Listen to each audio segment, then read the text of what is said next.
আমাকে ভয় করো। কি করো? আমাকে ভয় করো। আকবর মুকাবিহি ভয় করার মতো ভয় করো। ওয়ালা তামুতুন্না ইল্লা ওয়া আনতুম মুসলিমুন। আর মুসলমান না হইয়া মারা যাবে না। এটা হলো মোটামুটি চরম। হাদিস পড়েছি, মান আতা লিল্লাহি ওয়া মানা লিল্লাহ ওয়া হাব্বা লিল্লাহি ওয়া আবগাদা লিল্লাহ ফাকাদ ইসতাকমালা ঈমানু।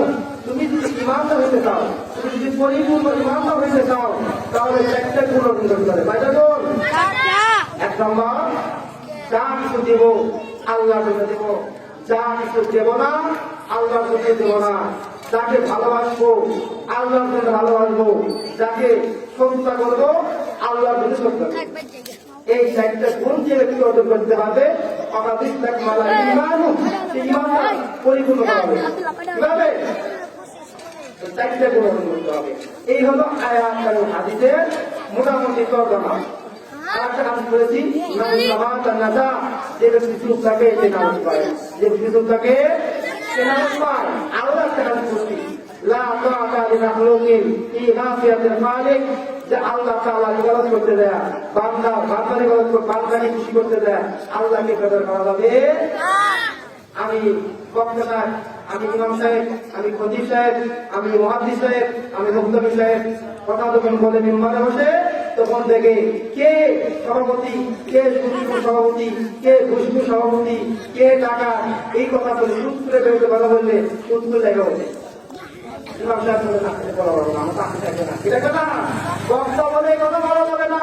কেন? আমাকে জেল শুরু যেতে হবে, যাইতে হবে জেলে। এই জন্য হক কথা বলা যাবে না। আল্লাহ বলে তুই পরিপূর্ণ ইমানদার না, তুই পরিপূর্ণ ইমানদার না। তুমি যদি মুসলমান হও, ভয় করতে লাগে আল্লাহকে। কেমন ভয়? ভয় করার মতো ভয় করতে হবে একমাত্র আল্লাহকে। আল্লাহ করে খালে, আল্লাহ করে কেউ নাই। আল্লাহ খালে, আল্লাহ পালন কর্তা, আল্লাহ আমার মালিক, আল্লাহ আমার জীবন দিয়েছে, আল্লাহ আমাকে মৃত্যু দিবে। আমার তার দিয়ে যা আছে কেউ সেটা পরিবর্তন করতে পারবে না। আল্লাহকে খুশি করার জন্য কথা বলতে হবে, মানুষকে খুশি করার জন্য নয়।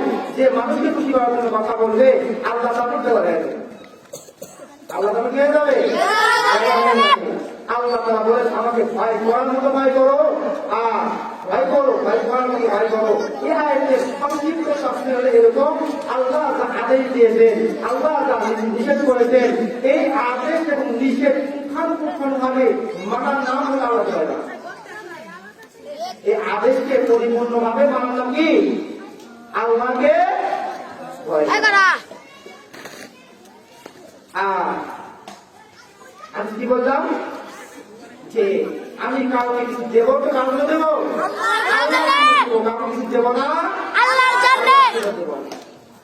আমাদের দেশে কত রকম অনুষ্ঠান হয়, তাই না?